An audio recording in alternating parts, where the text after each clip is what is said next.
Bueno, continuando con nuestro simposio, vamos a empezar con la sección de genómica. Vamos a empezar con la charla dada por Saide Montes Ortiz de la Universidad de los Andes, un enfoque computacional para la predicción de proteínas quimiosensoriales en insectos.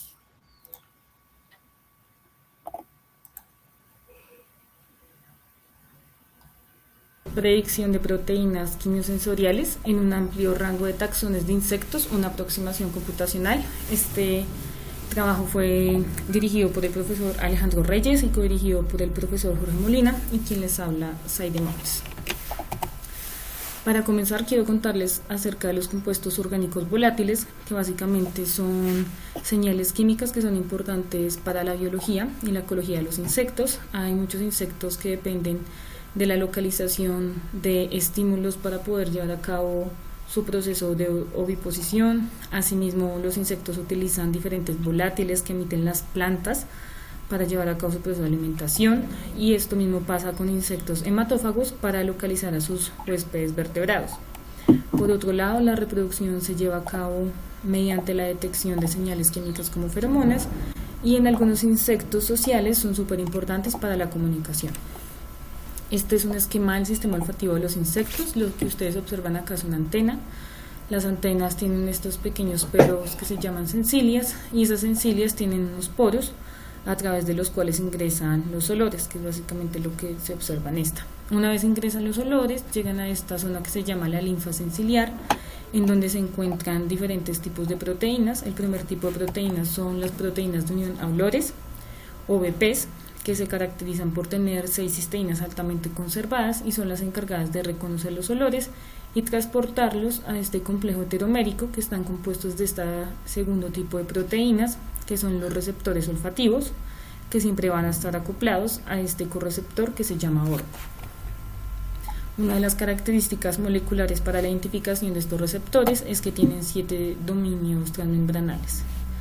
En tercer lugar, tenemos los receptores ionotrópicos, que están principalmente involucrados en la detección de ácidos y aminas. Estos son las dos características importantes para la detección, tienen estos dos dominios transmembrana.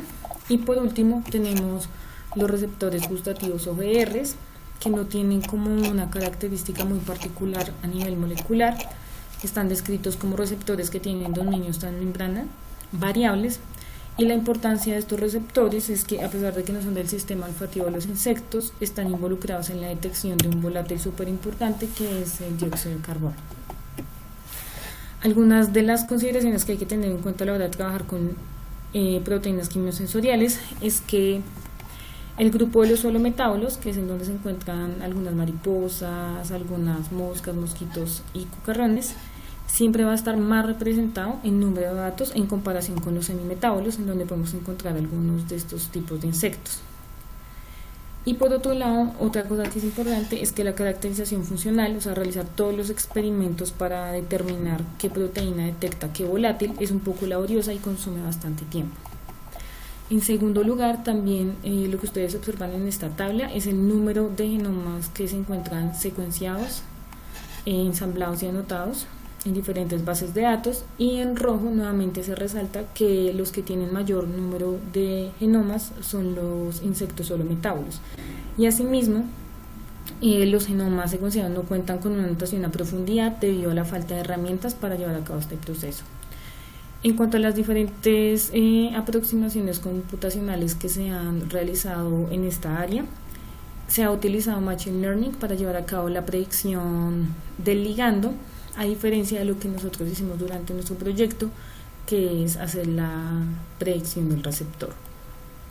Teniendo en cuenta lo anterior, el objetivo de nuestro proyecto fue el desarrollo e implementación de un flujo de trabajo bioinformático para la detección de un amplio rango de proteínas quimiosensoriales en insectos. Entonces, en primer lugar, lo que hicimos fue obtener los datos.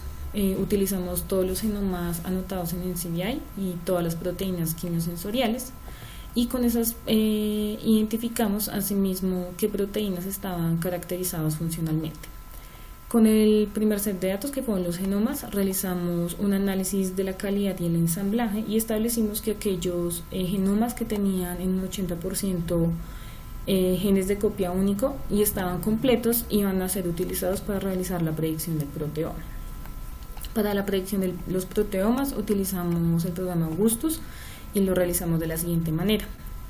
Por cada organismo utilizamos 3 organismos de referencia, siempre utilizamos a Drosophila para todos los organismos y también utilizamos 2 parientes cercanos al organismo al cual estábamos realizando la predicción, y de este modo lo que obtuvimos fue 3 proteomas por cada organismo. Lo que hicimos fue concatenarlos, realizamos una de replicación de las secuencias al 100% y por último obtuvimos un proteoma consenso.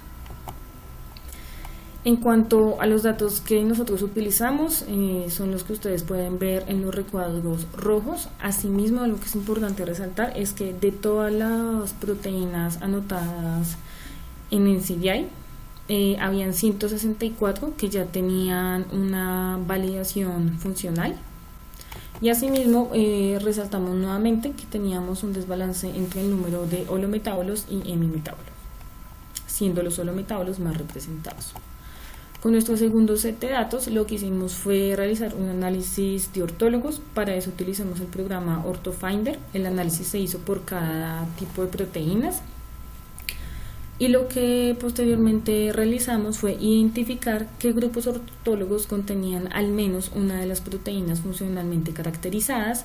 Una vez identificadas, extraímos esas secuencias, realizamos un alineamiento múltiple y por medio del programa Tabayara hicimos el diseño de modelos ocultos de Markov. Lo que ustedes observan en esta gráfica es en el eje Y el número de grupos ortólogos que obtuvimos y el número de modelos ocultos de Markov por cada tipo de proteína. Y finalmente obtuvimos 103 HMMs. Posteriormente realizamos una validación de los HMMs en los diferentes sets de proteínas iniciales y asimismo calculamos diferentes métricas como lo fue la precisión, la exactitud y el F1 score. Establecimos que aquellos modelos que tenían un puntaje, un F1 score mayor a 0.75, eran los que íbamos a utilizar para hacer la predicción en los proteomas. Asimismo calculamos una curva de ROC y esto se hizo con el fin de detectar un puntaje de corte específico en donde se minimizaban la cantidad de falsos positivos y falsos negativos. Y finalmente obtuvimos 92 modelos. Y lo que ustedes observan acá es un ejemplo del grupo ortólogo 13, donde se señala el puntaje óptimo y ese mismo el área bajo la curva.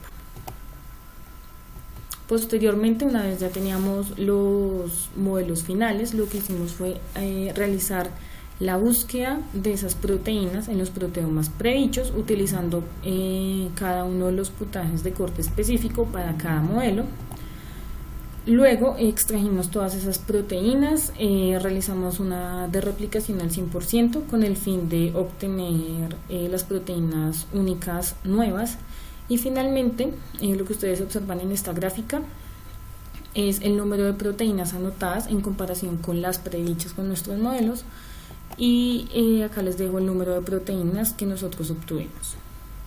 Con esas proteínas candidatas se realizó luego una anotación. En primer lugar, lo que hicimos fue realizar un segundo análisis de grupos ortólogos, nuevamente con OrthoFinder, para comparar cómo se agrupaban las anotadas y las predichas. La anotación la realizamos con ECNOC-Mapper y utilizamos el nivel taxonómico de la clase Insecta.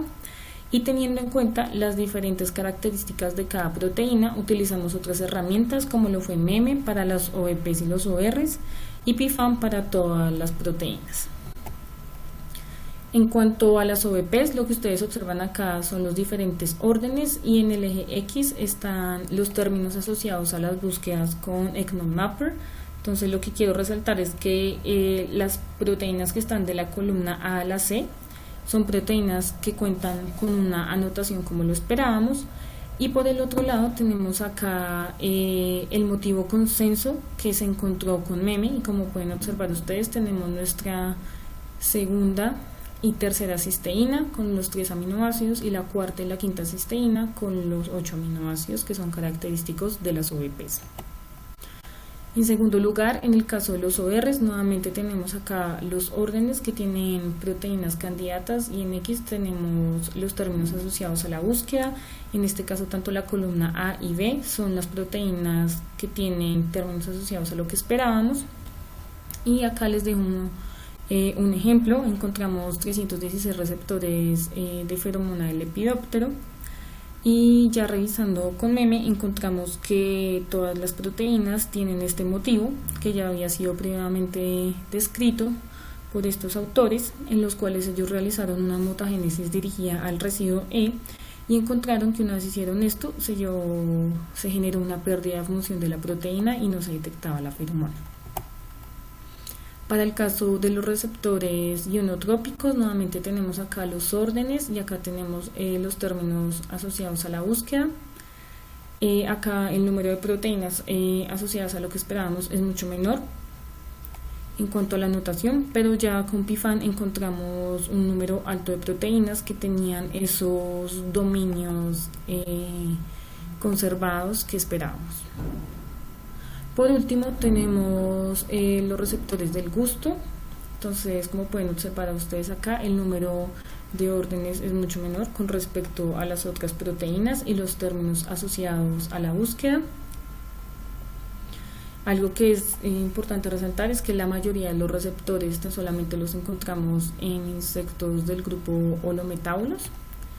Y es acá cuando nos surge como diferentes preguntas. Una es si esas proteínas de dióxido de carbono se conservaron de forma independiente después de la divergencia de los himenópteros, dado que no logramos predecir proteínas antes de este grupo de los himenópteros. Y asimismo pues traemos algunas sugerencias de la explicación y unas que pues algunos insectos basales pues tienen estas proteínas, entonces no sabemos si por qué no las encontramos. La otra es si las pérdidas de las proteínas se generó de manera independiente. Y lo otro que también es importante resaltar y que no es tan congruente con la falta de predicción de proteínas en los grupos hemimetábolos es que los insectos utilizan múltiples mecanismos para la detección de dióxido de carbono. Entonces quizás estas proteínas no son las únicas, sino que posiblemente hayan otras. Y ya a manera de conclusiones, entonces la primera es que nuestro flujo de trabajo pues permite la predicción de proteínas quimiosensoriales en insectos a partir de datos genómicos, que del total de proteínas predichas, 4.946 tienen una notación funcional con términos asociados a lo que esperábamos, que los modelos ocultos de Markov son modelos probabilísticos que permiten la predicción de este tipo de proteínas y que asimismo lo que hicimos fue lograr un aumento de proteínas candidatas tanto en el grupo de los holometábolos, asimismo como en los hemimetábolos, que era un grupo que estaba poco representado en términos de datos. Y finalmente, en cuanto a las perspectivas, pues esperamos terminar de hacer diferentes análisis para llevar a cabo nuestras proteínas a bases de datos públicos. También tenemos pensado hacer algunos análisis filogenéticos para hacer otros análisis más biológicos. También tenemos pensado pues hacer algunos ensayos de afinidad de ligandos con docking y también se pueden utilizar algunas aproximaciones con Machine Learning para darle más soporte al estudio. Y también pues ya muy a futuro se espera que estas proteínas sean utilizadas para llevar a cabo diferentes validaciones experimentales. Y finalmente pues quiero agradecer a todo mi grupo de trabajo, al BC, a Liliana Oliveira, que es la desarrolladora de Taballada, a Alejandro y Jorge, que siempre nos han apoyado en el desarrollo de este proyecto, a la Universidad de los Andes, al clúster de la universidad, al Instituto Max Planck y a todos ustedes por su atención. Muchas gracias.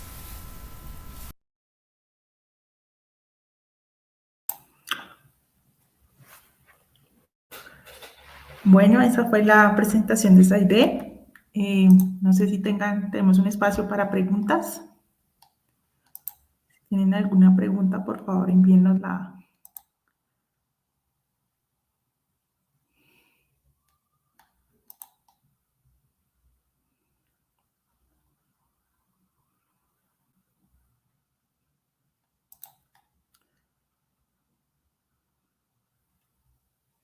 Bueno, mientras nos llegan preguntas, mira, bien.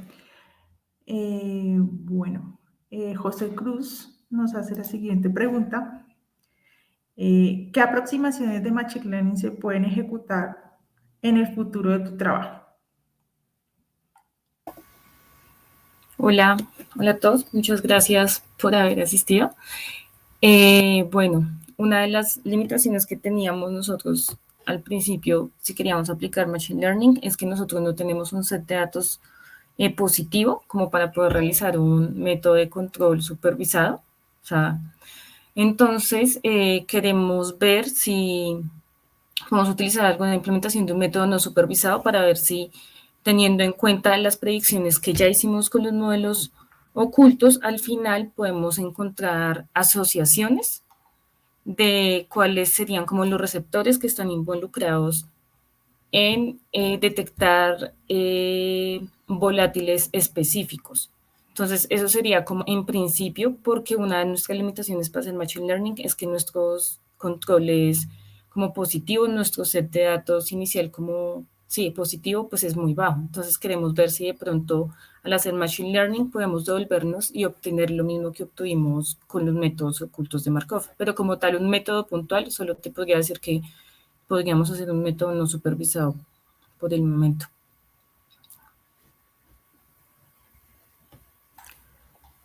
Vale, muchas gracias. ¿Tenemos alguna otra pregunta? Sí. David Ayala nos pregunta, ¿existe alguna asociación entre la calidad de la anotación de proteínas y la calidad de los genomas experimentales? Uy, creo que esa métrica no la evaluamos como cuantitativamente, pero lo que sí hicimos fue como tratar de revisar que los genomas a los cuales le hicimos la predicción de los proteomas sí contaran con una anotación como alta, entonces por eso establecimos como un threshold del 80%, como que ahí fue cuando cortamos, como seleccionamos qué genomas le íbamos a hacer la predicción, pero sí podríamos, o sea, no tengo como tal el dato, pero creería que sí debería haber una relación, puesto que básicamente al final la predicción del proteoma pues depende de cómo esté la calidad de la anotación, del ensamblaje, la anotación del genoma, pero no tengo como tal el dato cuantitativo, pero sí podría, gracias por la idea, David. Vale, tenemos, bueno, esta es una aclaración. ¿Podrías explicar un poco más sobre lo de las proteínas con dióxido de carbono? Sí, no sé si de pronto fue, bueno, una de las cosas que pasa con las proteínas de dióxido de carbono es que cuando nosotros encontramos nuestros resultados, tan solamente encontramos proteínas en un grupo de insectos que son mucho más recientes evolutivamente, por decirlo así. Y no encontramos tantas tampoco, o sea, no alcanzamos a hacer muchas predicciones en insectos basales.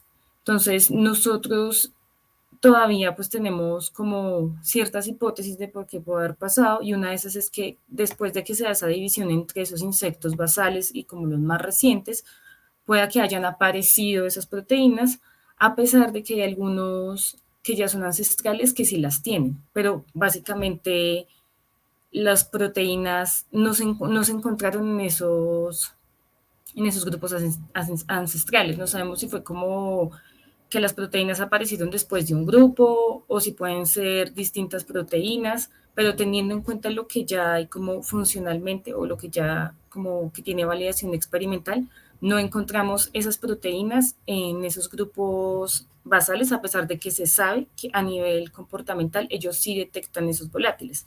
Entonces creo que ahí como que pues queda muy abierto a muchas preguntas. Si de pronto ellos utilizan no las proteínas EGRs, que son las que se sabe que detectan el CO2 o que lo estén haciendo por otro mecanismo. Entonces, no sé si eso es lo que querías. No sé si quedó más claro o era otra Vale, cosa.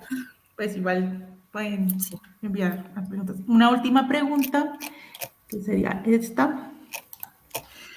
Nos la hace Juan Manuel Matis. Buen día. OrthoFinder permite exportar los resultados en formato para su visualización en Citoscape o hiciste algún paso intermedio.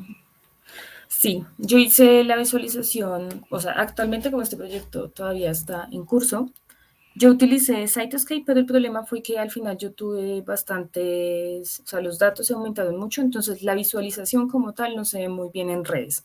Entonces al final lo que me quedó más fácil fue hacer árboles filogenéticos, que son los que estoy como organizando en este momento, pero sí utilicé OrthoFinder para revisar. Básicamente, si uno utiliza una red o un árbol filogenético, pues daría casi lo mismo, porque lo que te va a mostrar son como las distancias entre cada uno de los nodos o entre cada clado.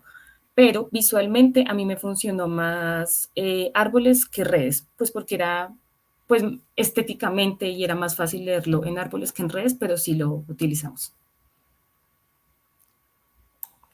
Listo, Saide, muchísimas gracias. Muchas gracias a todos. Entonces, continuamos. Continuamos con la siguiente presentación de Juan Manuel Antonio Ramírez Merlano, de la Universidad de Livingston, Instituto de Investigaciones de Amazonas, con la charla Identificación en el genoma completo y análisis de cistatina B en Tambaqui.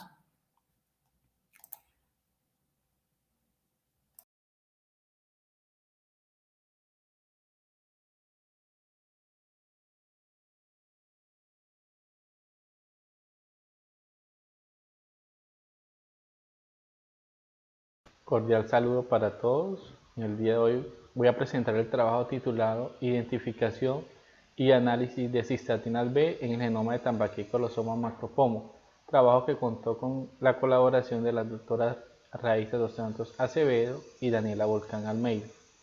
Para contextualizar un poco, la acuicultura es el sector de producción de alimento de mayor crecimiento y desarrollo. De acuerdo a la FAO, en el año 2020 aportó cerca de 82 millones de toneladas, donde la acuicultura continental aportó un 62.48% y la acuicultura marina un 37.5%. La acuicultura es considerada como una actividad de seguridad alimentaria global que permitirá aportar aproximadamente 104 millones de toneladas para el año 2030, donde la población crecerá significativamente. Sin embargo, la acuicultura ha enfrentado a través de las últimas décadas problemas de presencia de enfermedades que han generado estrés y de mejoramiento de condición fisiológica en los organismos cultivados. Enfermedades emergentes a nivel de virus, bacterias y parásitos han sido presentes durante esos últimos años. En especies como Tambaqui, en Brasil se ha generado una enfermedad conocida como acanthocefalocalosis por la presencia de un parásito, Neocoryphus buccineri. Con ese panorama acuícola podemos destacar algunas características como son los genes de resistencia o presencia de genes de resistencia, presencia de bacterias resistentes en los sistemas acuícolas, impactos ecosistémicos negativos, uso indiscriminado de antibióticos, poco entrenamiento de los productores o de los acuicultores, políticas sociales y económicas, cambios en los patrones ecológicos. Con ese panorama se han generado estrategias importantes como son las aguas verdes, vacunas y o proteínas, inmunoestimulantes, la presencia de bacterias y probióticos en el alimento que han permitido mejorar o permiten mejorar el sistema inmunológico frente a algunas enfermedades. Colosoma macropomo o Tambaqui, nuestra especie de estudio, es el segundo pez más cultivado en Brasil. De acuerdo a las estadísticas pecuarias para el año 2019, su producción alcanzó más de 100.000 toneladas. Sin embargo, ese significante y aumento en la producción ha permitido la presencia o el uso de altas densidades de siembra, manipulación excesiva de los peces, alteraciones en la calidad del agua y un desmejoramiento en el estado nutricional, provocando un estrés crónico en los peces y desmejorando la respuesta del sistema inmune frente a enfermedades. Como les comenté, en Brasil esta especie es altamente cultivada, especialmente en las regiones norte y nordeste. Sin embargo, su producción se ha ido decayendo en los últimos años por la presencia de un parásito conocido como Neocorinchia buccineri y causante de la enfermedad acontocefalosis. Con esta problemática nos genera una pregunta bien importante de cómo mejorar la respuesta inmune frente a enfermedades patogénicas, relacionando la acuicultura con la bioinformática y la biotecnología. En primera instancia, la bioinformática y con estudios previos genéticos de las especies nos permiten caracterizar y comprender molecularmente aspectos biológicos, identificar genes codificadores de proteínas asociados al sistema inmunológico, que para nuestro caso de estudio, la proteína cistatina B. El uso de la biotecnología por medio de la ingeniería genética y metodologías como DNA recombinante nos permite expresar en diferentes sistemas de expresión como levaduras o bacterias proteínas con capacidad inmunorregulatoria como la cistatina. Las cistatinas son inhibidores de cisteína proteasa o proteasas de cisteína, son señalizadores al ataque de patógenos, participan en algunos procesos patológicos y se caracterizan por la presencia de aproximadamente 100 residuos de aminoácidos, un tamaño entre 10 a 11 kilos de alto y no presentan ligaciones disulfidas. Aquí observamos una estructura tridimensional de una cistatina caracterizada por sus tres regiones conservadas en la región C-terminal, la región medio sitio activo y en la región N-terminal. En esta tabla observamos diferentes proteínas de cistatina B y cistatina A, producidas de forma recombinante en diferentes especies como camarón, peces y moluscos, con resultados satisfactorios, resultados alentadores, donde se incrementó la expresión de esa proteína frente a ciertas enfermedades. Se han realizado trabajos de caracterización bioinformática y actividad inhibitoria de la proteína, y en algunos casos han mejorado el sistema inmunológico frente a ciertas enfermedades. De esta manera, el objetivo de nuestro trabajo es identificar y caracterizar las proteínas anotadas como cistatina B en todo el genoma de Tambaqui, Colosoma macropomo, a través de análisis in silico. Ese trabajo partió inicialmente de un estudio en Pygocentrum nachereri, conocido como piraña, especie capturada en ríos y lagos del Amazonas, donde se hizo una caracterización previa y una expresión de las proteínas cistatina B, los cual permitió realizar los posteriores análisis bioinformáticos. Recientemente fue liberado parte del genoma de Tambaqui, de Colosoma macropomo, y con los primeros hallazgos y secuenciamiento de la proteína en Neocorinchia buccineri, en Pygocentrum nachereri, en piraña, lo cual comparten una filogenética muy cercana, hace parte de la familia Serrasalmi. Esa proteína fue colocada en el genoma de Macropomo, de Colosoma macropomo, utilizando la plataforma en CBI. Eso nos permitió localizar ciertas proteínas, hacer su localización o descripción celular de las proteínas, presencia de aminoácidos, los residuos de aminoácidos, tamaño de peso molecular, puntos isoeléctricos, determinar características de los genes como los exo, los intro, hacer alineamientos múltiples y hacer un análisis filogenético. De igual forma nos permitió determinar de forma descriptiva cuáles son los dominios y motivos conservados y realizar una descripción de una estructura terciaria de estas proteínas determinadas. Como resultados y discusión tenemos que se encontraron o denominamos en el genoma de Tambaqui 8 proteínas, como la denominamos cistatina 1 hasta la cistatina 8, con características presentando características de aminoácidos entre 74, longitud de aminoácidos entre 74 y 101 aminoácidos, donde la cistatina 8 presentó el valor inferior y la cistatina 1 el mayor valor, aproximadamente 101 residuos de aminoácidos.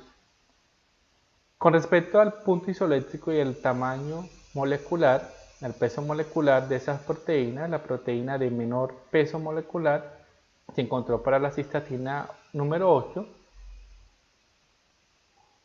y la cistatina de mayor peso se encontró en la cistatina número 8, y de menor peso la cistatina número 3 con un punto isoeléctrico de 9.9 y 6.54 respectivamente, con tamaños de peso molecular de 11.3 siendo el mayor para la cistatina 3 y un valor de 8.2 para la cistatina 8.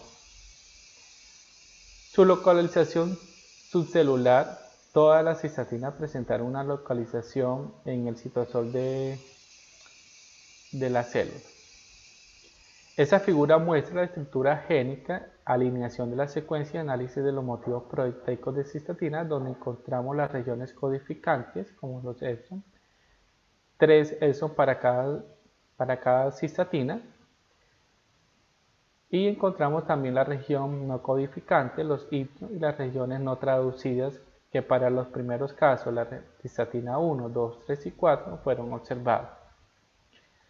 En esta figura observamos el alineamiento múltiple de todas las cistatinas, donde observamos las regiones conservadas principalmente en la región C-terminal, donde encontramos características de los residuos de glicina. Sin embargo, para las cistatinas 7 y 8 no fueron observados, al igual que el sitio activo. Por otro lado, se describió la localización de los motivos o regiones también de acuerdo a las regiones consenso. La cistatina 1, 2, 3 y 4 observamos las 3 regiones conservadas, mientras que para la cistatina 6, 7 y 8 no se observó la primera región. De acuerdo a Tremblay y colaboradores, en el año 2019, la variación de los aminoácidos influye significativamente en las funciones específicas de esas proteínas. La siguiente imagen va a ser, muestra el logo sequence, donde lo que vemos es una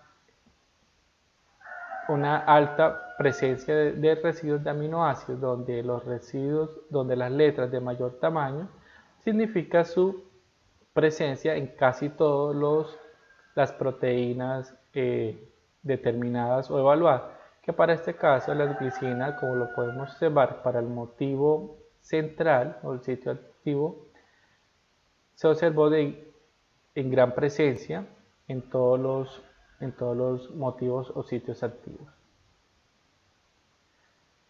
El dominio conservado fue notorio para las 6 proteínas o cistatinas, mientras que para las cistatinas 7 y 8 no se observó ese dominio conservado. Ese dominio conservado son características de las cistatinas o Stephin, conocidas como Stephin, cistatinas A y B, que fueron también observadas en otras especies como Pleganatus y Sebastus, observando estos dominios característicos. El análisis filogenético mostró un ancestro compartido para todas las cistatinas estudiadas.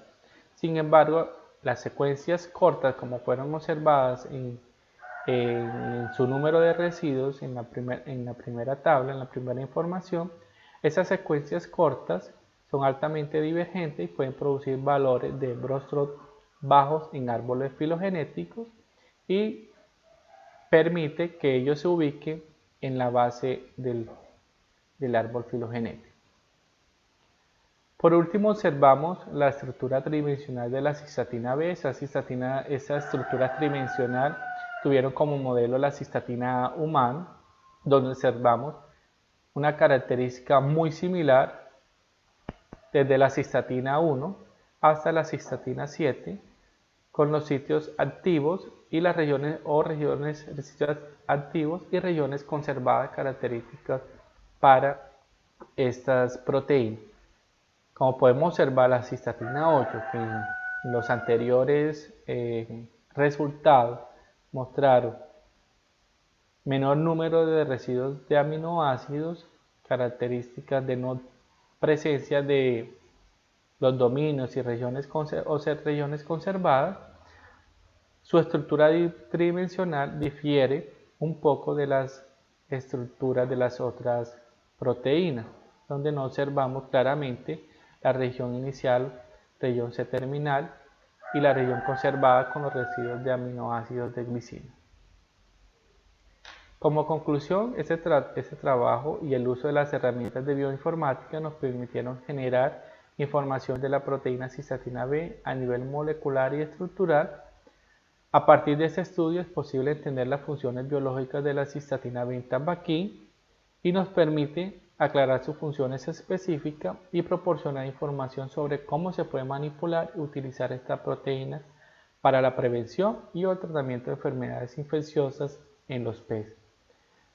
Como perspectivas tenemos evaluar el potencial inmunorregulador de la cistatina recombinante, cistatina B, producido a través de análisis en vivo, elaborar una dieta complementada con cistatina recombinante B y evaluar su potencial terapéutico, producir probióticos modificados genéticamente para producir cistatina B, evaluar el potencial inmunorregulador del probiótico mediante análisis in vitro e in vivo y producir un alimento suplementado con el probiótico modificado genéticamente y evaluar su potencial terapéutico.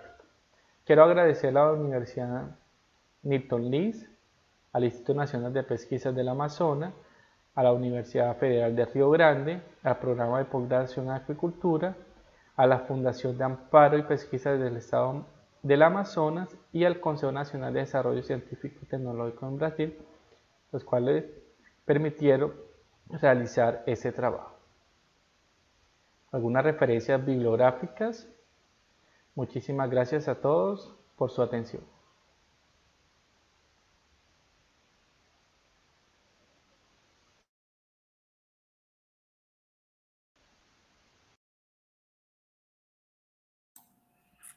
Listo, muchísimas gracias Juan Antonio por su presentación.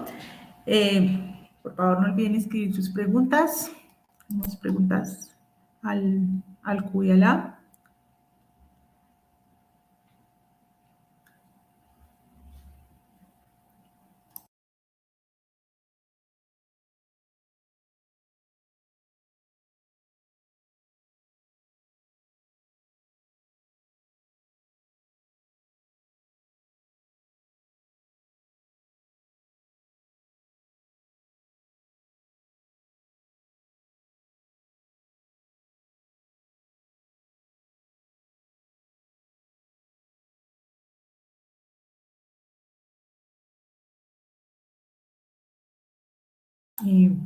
Bueno, no hay preguntas, entonces vamos a tomar un break de 15 minutos. Nos vemos entonces dentro de 15 minutos para continuar con las conferencias del simposio en el área de genómica. No olviden entrar también a las mesas en donde pueden hacer networking y hablar también con algunos de nuestros conferencistas.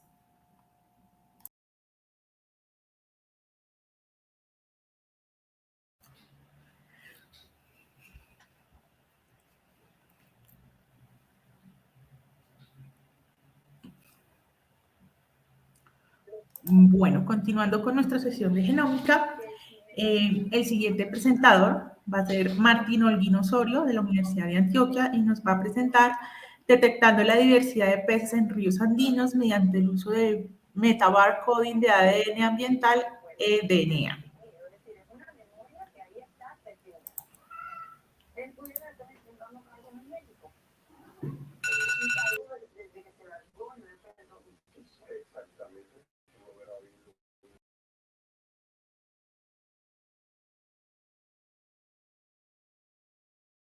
Osorio, Soy biólogo y estudiante de maestría en biología de la Universidad de Antioquia. El título de mi trabajo es Detectando la diversidad de peces en ríos andinos mediante el uso de metabarcoding de ADN ambiental. Este trabajo contó con el asesoramiento de los doctores Luz Fernanda Jiménez Segura, Iván Darío Soto Calderón y Tatiana Arias. Además, contamos con el apoyo de los laboratorios de genética animal e ictiología neotropical de la Universidad de Antioquia. También este trabajo fue realizado gracias al auspicio de empresas públicas de Medellín. Los métodos con los cuales se hacen los inventarios de la diversidad de peces son fundamentalmente hechos bajo métodos tradicionales. Estas técnicas de pesca son invasivas tanto con el medio como con los ejemplares, tienden a maltratarlos mucho y generalmente a matarlos. Requieren de grandes esfuerzos de muestreo, de pesca, costos elevados, hay que contratar lanchero, biólogo, pescador, etc. Requieren de expertos en la identificación morfológica de estos organismos y entonces acá hay un problema presente y es que hay una huella de carbono que se deja por las actividades de investigación. De interés creciente es el metabarcoding. Este está dividido en 6 pasos. El primero consiste en informarnos sobre él. Viéndolo en grandes rasgos, tenemos entonces que una muestra ambiental de agua en nuestro caso, se le extrae el ADN ambiental, que es un ADN, una mezcla de ADN genómico de múltiples especies. Se secuencia bajo una técnica de secuenciación de alto rendimiento de nueva generación, no puede ser por sangre, ya que esta idealmente es para muestras en las que hay solo una especie, un individuo. Y tras secuenciar esto con estos métodos, se le hace un proceso informático al archivo resultante y con esto determinamos la identidad de las especies. Antes de dar más detalles, quiero hacer una aclaración. Para eso traje este meme que ilustra muy bien la situación. Y es que el ADN ambiental no es el método, es la muestra. No se puede hablar de un estudio ecológico de ADN ambiental sin hablar de metabarcoding. También el metabarcoding no se debe confundir con el barcoding, y aunque esté basado en él, no son lo mismo. En el barcoding se hace algo análogo a lo que se hace en un supermercado, y es que a cada producto se le pone una etiqueta con un código de barras. Con los animales nos queda como difícil hacer esto, pero podemos usar un segmento de su ADN y cuando encontramos ese segmento estandarizado para esa especie en una muestra de ADN secuenciada, pues determinamos que está la presencia de esta especie. Entonces, en el barcoding es cuando se hace a granel, con un solo individuo. Podríamos hacerlo también en el ADN ambiental cuando estemos buscando una especie invasora, por ejemplo, entre todo lo que pueda haber ahí. Pero cuando se hace con varios, la raíz meta es para varios, cuando es la detección de múltiples especies, de múltiples organismos, estamos buscando múltiples barcodes, entonces es metabarcoding. También el ADN ambiental es una muestra compleja, es una mezcla de ADN genómico de múltiples individuos que posee ADN extracelular como intracelular y que está en proceso de degradación. Hay ADN del pez que pasó hace 5 minutos, tanto del pez que pasó hace 2 días. Todo esto puede ser aplicado a otros organismos ajenos a peces y otros ecosistemas diferentes a los acuáticos. Como pregunta de investigación tenemos si podrían usarse técnicas de metabarcoding para detectar las especies en el monitoreo regular de la ictiofauna andina. Y como hipótesis, si las muestras de ADN ambiental en el agua permiten rescatar secuencias de COI en concentraciones variables, se pueden entonces hacer inventarios exhaustivos de la diversidad de peces con muestras de agua de ambientes continentales andinos. Como objetivo tenemos crear un protocolo para metabarcoding en peces bajo muestras de ADN ambiental extraídas del agua de ambientes continentales andinos y tener un estimativo confiable de riqueza con un método no invasivo. Para el diseño del muestreo tenemos que el área de estudio se caracteriza por tener 2 periodos climáticos, lluvia y verano, 3 tipos de sistemas acuáticos, río, quebrada y embalse. De las 34 estaciones de monitoreo se escogieron 2 por tipo de sistema, una con alta riqueza y otra con baja riqueza, esto para poner a prueba la técnica. El experimento se compone por 2 etapas, una de ensayo piloto y otra de muestreo y un control positivo. En el primer ensayo piloto se tomó una muestra de 100 mililitros, se usaron los primers generales para metazoos que capturan la región COI. Los primers son los que toman esa región de ADN con la que vamos a trabajar, son muy importantes. Para el segundo ensayo también tomamos una muestra de 100 mililitros, pero esta vez usamos unos primers diseñados por nosotros afines hacia los peces de la cuenca Magdalena-Cauca. En el primer muestreo se tomaron muestras de 100 mililitros y se usaron los primers de peces para la cuenca Magdalena-Cauca y otros muchísimo más afines a peces que diseñamos para la región 12S. Esto va a quedar mucho más claro cuando les muestre los resultados. Desde el segundo muestreo en adelante también empezamos a tomar muestras de 2 litros. Para la etapa de campo debemos preparar tanto los equipos como el área de trabajo. Tenemos que esterilizar todo, asegurarnos de que eliminamos toda posible impureza, ya que ADN hay en todos lados y podemos traer un vector de contaminación con cualquier cosa. La toma de muestras constaba de nuevamente volver a esterilizar el área y todos los equipos. Bombeábamos 15 litros. Estos 15 litros los agitábamos y ahí tomábamos la muestra de 2 litros y la de 100 mililitros. El remanente del agua le tomábamos los parámetros físico-químicos. Una vez estábamos en el campamento, procedíamos a preparar el área y todos los equipos con los que les iba a filtrar las muestras. Teníamos un sistema de filtración al vacío independiente para las muestras de 100 mililitros y otro para las muestras de 2 litros. Una vez terminada la filtración, registrábamos los tiempos y almacenábamos los filtros de .45 micras en unos tubos Falcon con sílica gel para asegurarnos de que deshidratara los filtros y así evitar que se degradara más el ADN. Y para asegurarnos de que parábamos totalmente la degradación, congelábamos entonces las muestras. En la etapa de laboratorio extraímos el ADN ambiental con un kit comercial. Y las siguientes dos etapas, que son la creación de librerías y la secuenciación, la contratamos con un laboratorio internacional. Hicimos un envío prioritario mediante FedEx, ya que como es ADN ambiental tiene que llegar lo más pronto posible para evitar la degradación. Contratamos el servicio de secuenciación de Illumina MySeq y ellos entonces nos enviaron un archivo FASTQ. En esta última etapa del análisis de los datos es donde la bioinformática ya toma el protagonismo. El análisis de los datos de metabarcoin a mi parecer es complejo. Este se hace con un software de sistema de información de gestión de laboratorio, conocido en inglés como LIMS, y pues básicamente los que no tenemos muchos recursos tenemos que construirnos uno con herramientas bioinformáticas no convencionales. Nos toca hacernos nuestro pipeline para poder analizar estos datos. El laboratorio me enviaba los archivos crudos con las lecturas de las muestras ambientales y el análisis de la asignación taxonómica que ellos hacían con su LIMS. Y pues en su momento quedé anonadado porque pues me llegaron 4 millones de lecturas. Noté que tenía un problema de Big Data, tenía muchos problemas.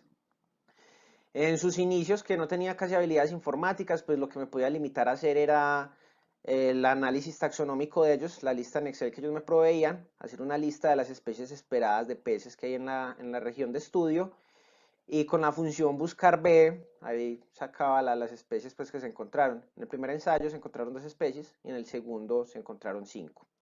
Luego, cuando me pude pulir más en bioinformática y aprovechando la información de la genoteca del Laboratorio de Ictiología de la Universidad de Antioquia, logramos hacer un análisis local con Quime2.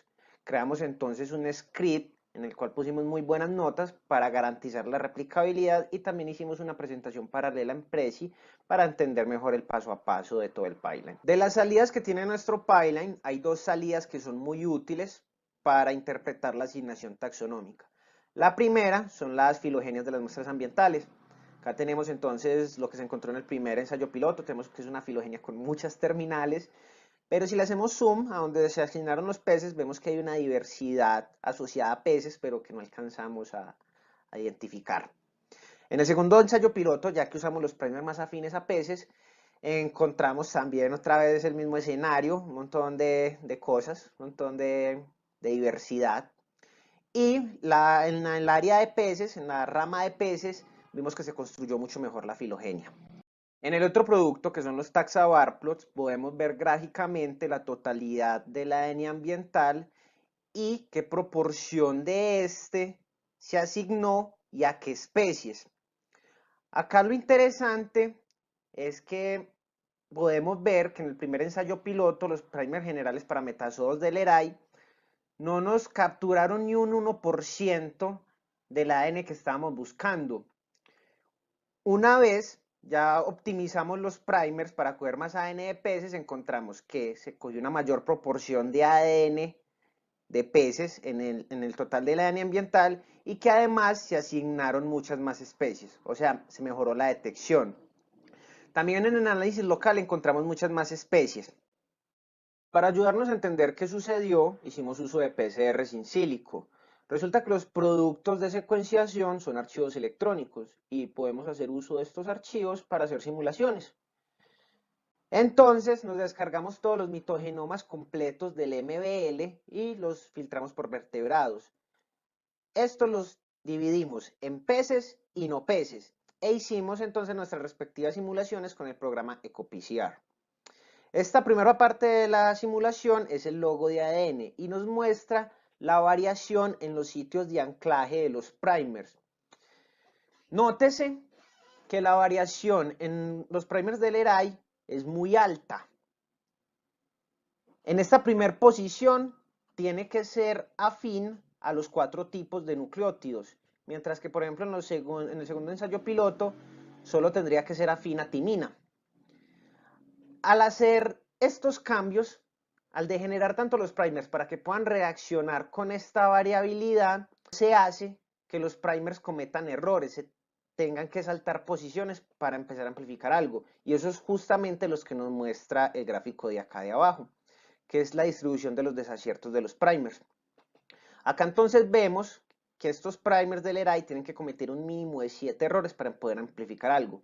También este gráfico nos dibuja acá en verdecito la proporción pues, de ADN de peces. Y en esta simulación la proporción de ADN de peces fue tan ínfima que ni siquiera la graficó. Para el segundo ensayo piloto tenemos ya unos primers un poco más conservados para peces, pero vemos que tienden a equivocarse, se aleja un poco de lo que es un primer ideal. Un primer ideal sería acá solo una bolita verdecita sin nada más. También con el programa EcoPrimers podíamos diseñar un primer cercano al primer ideal y eso hicimos y luego lo simulamos también con EcoPCR. Vemos entonces que es mucho más conservado para peces y vemos que tiene una eficiencia superior a los demás.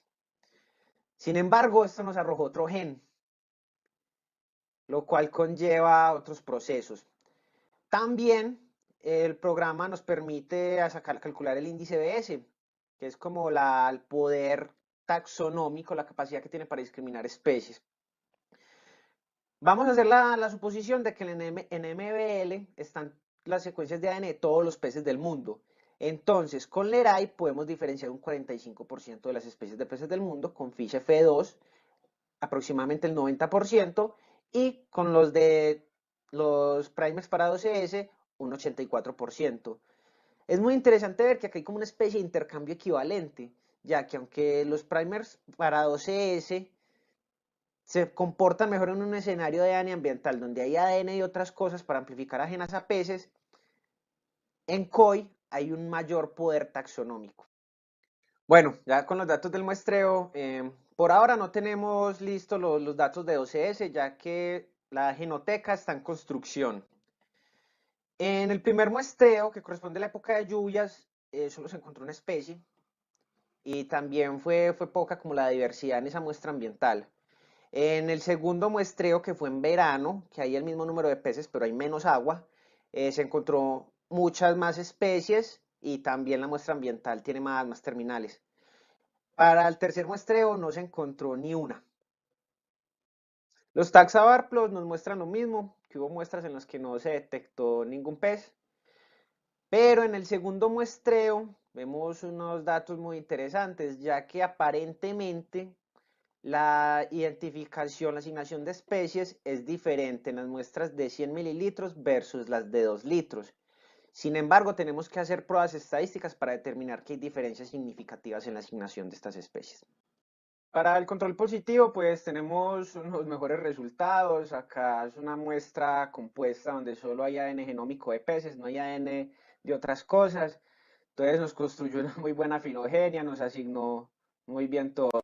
El control positivo consta también de 10 disoluciones, para las dos últimas no amplificó, y pues yo creí que acá la detectabilidad sí iba a ver mermada, iba a permanecer constante en los grupos que iba asignando, pero no fue así. Acá la conclusión es que los primers tienen más afinidad hacia unas especies que hacia otras.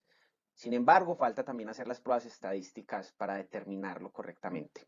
Para concluir, tenemos que entre los múltiples caminos propuestos para desarrollar una pregunta de MetaBarCoin, hemos logrado detectar especies de peces siguiendo un camino que hemos ido adaptando a nuestras condiciones, buscando además el ajustarlo a nuestras necesidades, que son las de monitorear peces con un método no invasivo.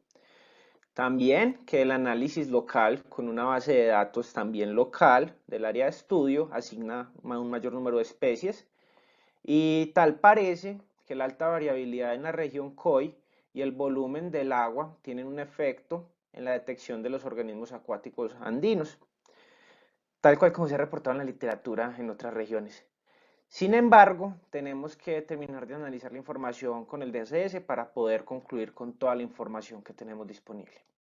Y listo, muchas gracias por su atención. ¿Alguna pregunta o sugerencia?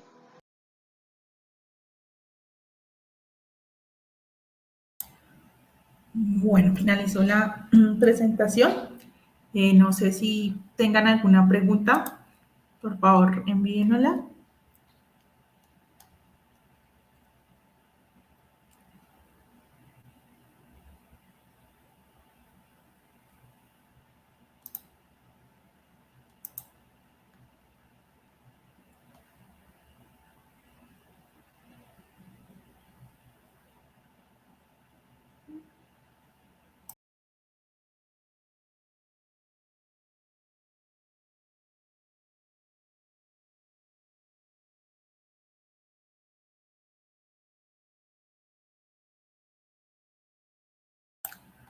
Bueno, no tenemos preguntas, entonces vamos a continuar con la presentación de Luisa Matiz de la Universidad de los Andes con su conferencia Evaluación taxonómica de marcadores genéticos de plantas por medio de un clasificador bayesiano.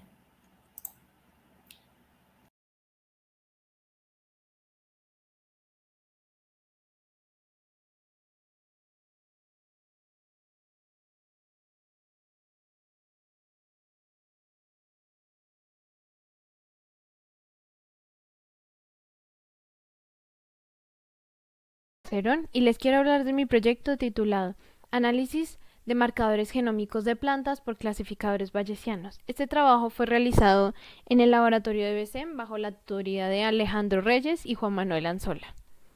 Específicamente, ¿qué es un marcador genético? Un marcador genético o barcode son secuencias de ADN estándar que permiten la identificación a diferentes niveles taxonómicos de un organismo, similar a un código de barras. Estas tienen alta variabilidad interespecífica, un tamaño alrededor de 400 a 800 pares de bases, y algunos organismos en el árbol de la vida están muy bien documentados con sus respectivos marcadores, como el citocromo oxidasa, el 16S para bacterias y el ITS para hongos. Sin embargo, en plantas hay ciertos problemas. En plantas específicamente existen dos tipos de marcadores: los nucleares y los cloroplásticos. En el caso de los cloroplásticos, que son los más prevalentes en bases de datos y los más usados históricamente, que son algunos de estos que les señalo en este cuadro rojo, tienen algunos problemas al intentar hacer la asignación en los niveles inferiores de la taxonomía, como lo son género y especie, por lo cual algunos autores han sugerido el uso de marcadores combinados. Sin embargo, esto es un problema, específicamente para muestras complejas, como lo son heces fecales o muestras de suelo, ya que para identificar estas plantas no se puede usar estas combinaciones de marcadores, debido a que están muy lejos entre ellos dentro del cloroplasto, y no hay ninguna combinación de las aceptadas históricamente que nos permita usar marcadores cercanos entre ellos para poder definir un proceso de metabarcoding. De acuerdo a esto, se han intentado usar diferentes métodos para la clasificación. Uno de los que ha ganado más fuerza últimamente son los clasificadores bayesianos ingenuos, o NBC por sus siglas en inglés, que se basan en la probabilidad de Bayes, ya que tienen una autonomía en los atributos y permiten el cálculo de la probabilidad de acuerdo a la pertenencia de ciertas categorías basada en un contexto dado. Los parámetros que más afectan esta clasificación para secuencias son el tamaño de cámero, el tamaño del set de datos de evaluación y el tamaño del set de datos de entrenamiento. De acuerdo a esto, nuestro objetivo general es la evaluación de la efectividad de diferentes marcadores genéticos de plantas en cloroplastos a diferentes niveles taxonómicos, con el potencial de usarse para metabarcoding. Como metodología lo que hicimos fue tomar los 6 marcadores más importantes de cloroplasto, escuchen bien, no nucleares, solo de cloroplasto, y lo que hicimos fue descargar las secuencias de GenBank, realizando un balanceo a nivel de especie, que luego lo que hicimos fue generar una base de datos similar a la de GreenGenes, uniendo la taxonomía con su respectivo archivo FASTA para cada uno de los marcadores, es decir, cada uno tenía su diferente set de datos de especies y de los diferentes niveles taxonómicos. Más o menos el número de secuencias variaba entre 800 a 8000, por lo que hay diferencias entre cada uno de los marcadores. Luego de esto realizamos un procedimiento de clasificación de clasificador bayesiano en Motur, un programa que fue previamente realizado por otros autores y que además fue probado por WAN, que es la metodología que estamos siguiendo en este proyecto. Usamos un puntaje de confianza de Bootstrap mayor al 50%, lo demás fue tomado como incorrecto, lo menor a eso. El número de interacciones fue 100, el tamaño de los cameros evaluados fue 6, 8 y 10. Sin embargo, hoy solo les voy a hablar de los tamaños de camero 10, ya que fueron los que nos dieron mejores resultados, pues no tuvieron un impacto significativo los otros tamaños. Y finalmente realizamos un proceso de validación cruzada usando Leave One Out. Aquí pueden ver el set de datos total para cada uno de los marcadores en los diferentes niveles taxonómicos. Luego de eso, y en esta tabla también pueden ver cómo quedaron el número de especies y de secuencias luego de haber realizado el balanceo que hicimos de diferentes a nivel de especie para todos los marcadores, para que no hubiera sesgos de especies que tuvieran muchas secuencias y que todo el clasificador estuviera tentado a ir hacia ese lugar. Cabe aclarar que solo usamos especies y plantas dentro de las plantas terrestres que son del filum Streptophyta, por lo cual todos tienen el mismo filum. ¿Cuál fue el procedimiento que hicimos? Y como les mencioné antes, lo tomamos de WAM 2007. Lo que realizamos en este procedimiento es que cada uno de los archivos FASTA tenía una etiqueta que se compone de la taxonomía específica de esa planta, es decir, la taxonomía real o la que le pusieron los autores en NCBI. Luego de eso lo que hacíamos era tomar la secuencia, dividirla en todos los cameros posibles de un tamaño K. Posteriormente el modelo era entrenado para cada una de las etiquetas y se tomaba 1/8 de cada uno de los cameros para cada una de las secuencias, y a partir de eso se interacciona 100 veces para calcular el puntaje de Bootstrap.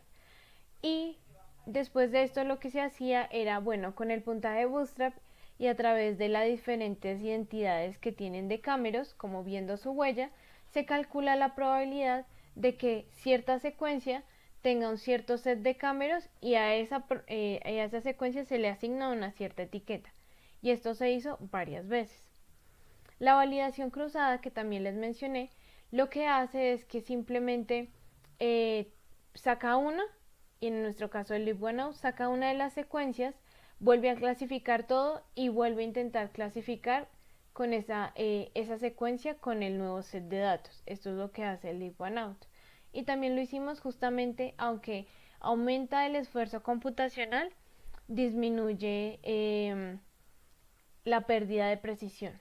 Lo que obtuvimos fue lo siguiente: para el set de datos de 2 a 20 y el set de datos de 5 a 20, obtuvimos una muy buena clasificación en el puntaje Bootstrap más alto, y en general, en su mayoría, el 80% de las secuencias aparecen asignadas a en los porcentajes más altos, es decir, los que están por encima de 80 de valores de Bootstrap, por lo cual de ahora en adelante decidimos tomar esos como correcto todos aquellos que están por encima de 80, y los que están por debajo también los tomamos como incorrectos, como lo habíamos hecho antes con el puntaje Bootstrap menor a 50.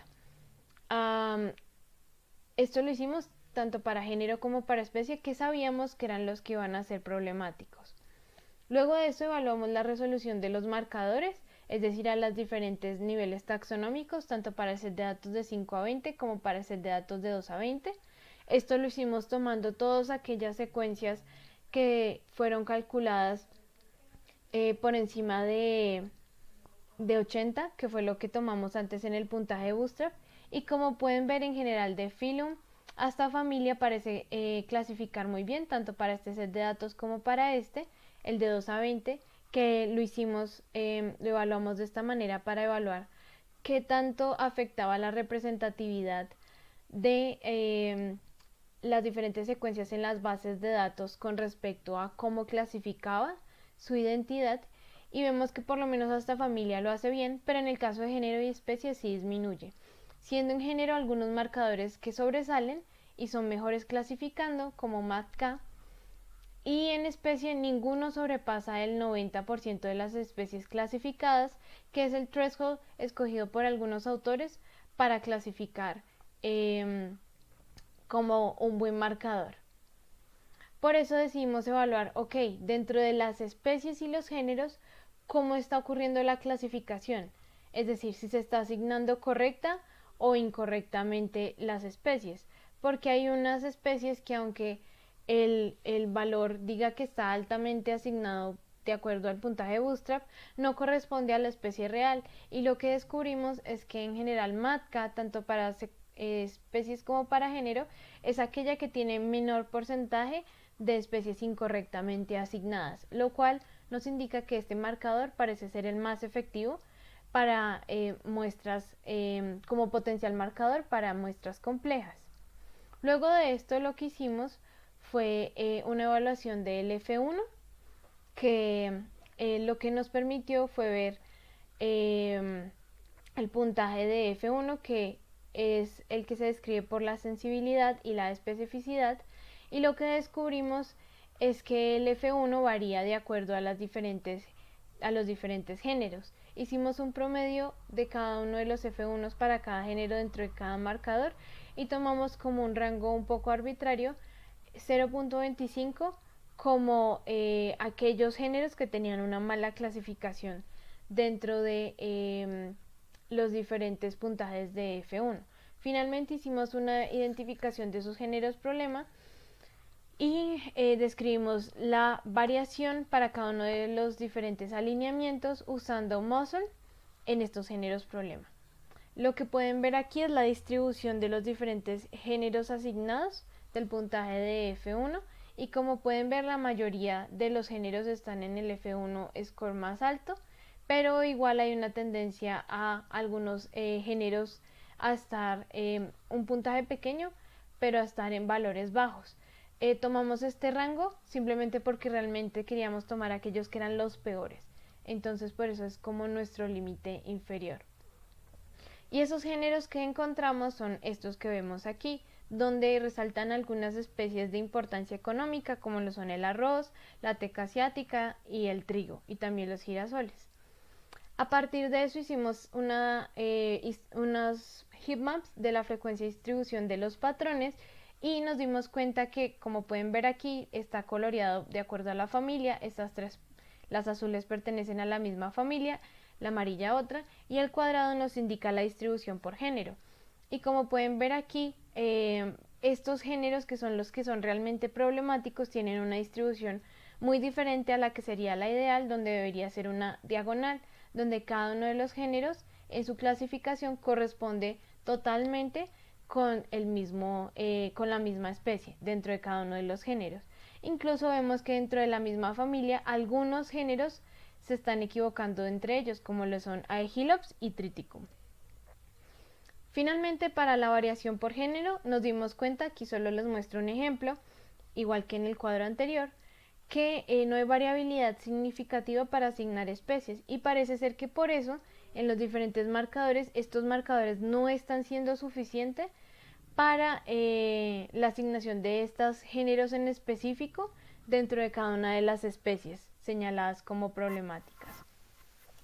Parece ser que esto está relacionado con algunos factores, como lo son la hibridación, la poliploidía, la historia de vida, y quiero mencionar algunos de ellos porque en el caso de la hibridación, que como ustedes bien lo saben es la unión del protoplasma de diferentes géneros o especies para generar un organismo con características de ambos, vemos que hay especies dentro de las de importancia económica que en años anteriores han logrado generar diferentes híbridos de las mismas, por lo cual indica que la separación entre ellas evolutivamente no es tan alta, porque son especies que se pueden reproducir de manera artificial, pero todavía sexualmente. Esto lo vemos con respecto a Triticum y a Aegilops, Elianthus con sus diferentes especies y Orisa también con sus diferentes especies. También parece que hay otro factor importante, como lo es que no hay suficiente separación taxonómica, que lo que nos indica es que hay familias en las cuales los géneros están pobremente diferenciados, géneros y especies. Eso ocurre con Triticum, también con Tibea y Guldenstendia, que son otros géneros que teníamos en nuestro dataset, con Shorea y algunas de sus especies, y con Tisanthus, que por la dificultad que tiene identificar su morfología hace que sea tan complicada la clasificación. Finalmente, el mensaje para llevar a casa es que MATCA es un candidato a marcador para alcanzar efectivamente la clasificación hasta nivel de género. Segundo, que algunos géneros, sin importar el marcador que se usen, no generan buenos resultados de clasificación, que son los problemáticos que les mencioné al final, y que estos problemas pueden deberse a la biología del género o de su familia. Muchas gracias. Bueno, esa fue la presentación de Luisa. Pregunto si Luisa se encuentra en el chat o en la sala. También les recuerdo a todos los speakers que deben estar en el backstage cuando les corresponda su sesión de presentación.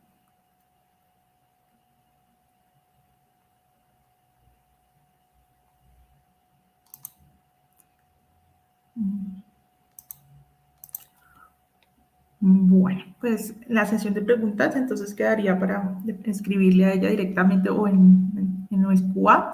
Y pues con esta charla daríamos por finalizada la sesión de genómica. Los invito para que continúen con la sesión de transcriptómica. Muchísimas gracias.